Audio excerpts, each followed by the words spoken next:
Very nice to meet you today. Nice Thanks for to meet talking you. to Real. Where did the idea come from to make a film about two overgrown men in Arrested Development?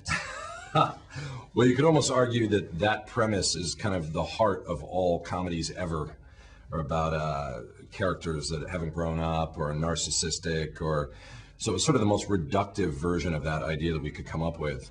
We had just done our previous two movies were Talladega Nights, where we had all the race cars and special effects, and then we had done Anchorman, which was in the 70s. So we wanted kind of the simplest idea imaginable for this movie, and I just love the idea of just a family sort of interacting.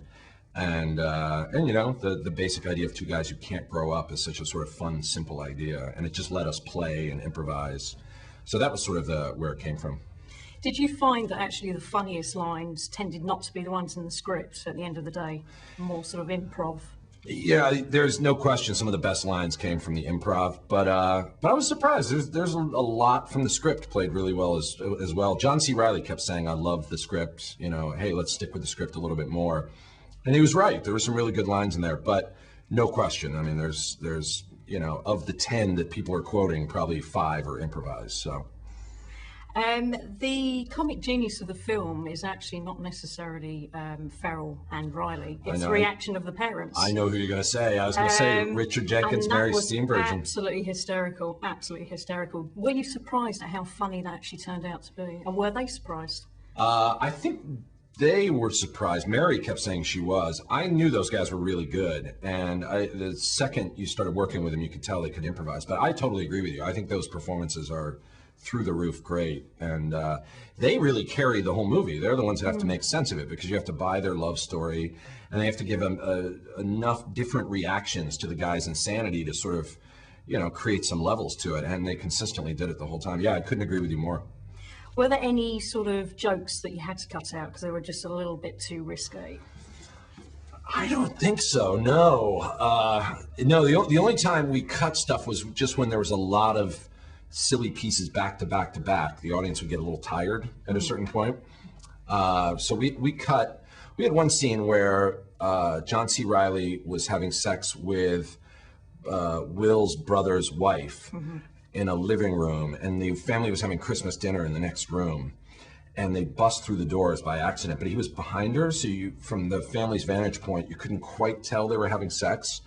So they have a whole conversation with the family while they're having sex, and that was a pretty crazy scene. I think it was probably our most risque scene that we had, but we didn't cut it because of that. We cut it just because there was a lot of silliness in that place in the movie, and we needed to trim it down a little bit. If what you're asking is, do we have any good taste whatsoever, the answer is no. So. I mean, you've known Will Ferrell since Saturday Night Live. Is there anything that he finds funny that you just don't find funny, and you just look at him and think, hey dude, that's just not funny?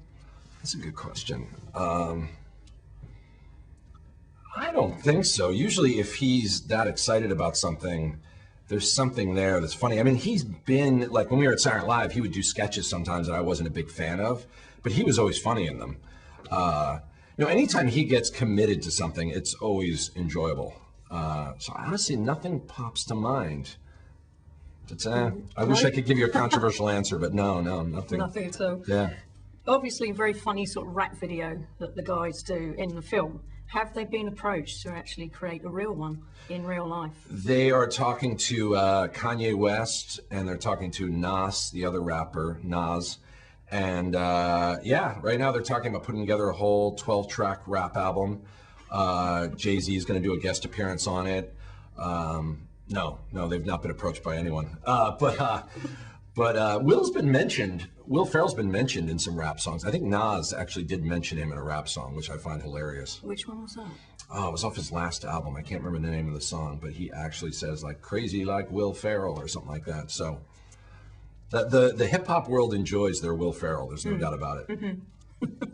I've heard that you're venturing into sci-fi with Channel 3 Billion. What's that about? Can you give us a bit more? That's correct. Yeah, I'm playing around with this script. It's a future world, not too distant future, where the amount of channels for television has just gotten into the billions, and all the resources. I know, it's not too far off. And so one of the jobs in this society is they have cancelers who cancel shows to try and make sure that we don't reach this state called channel infinity, where it's just one constant stream of entertainment. And it's sort of like a Brazil type science fiction comedy. And I'm rewriting the script right now. I really want to do it. I have to make sure I can get the script in line.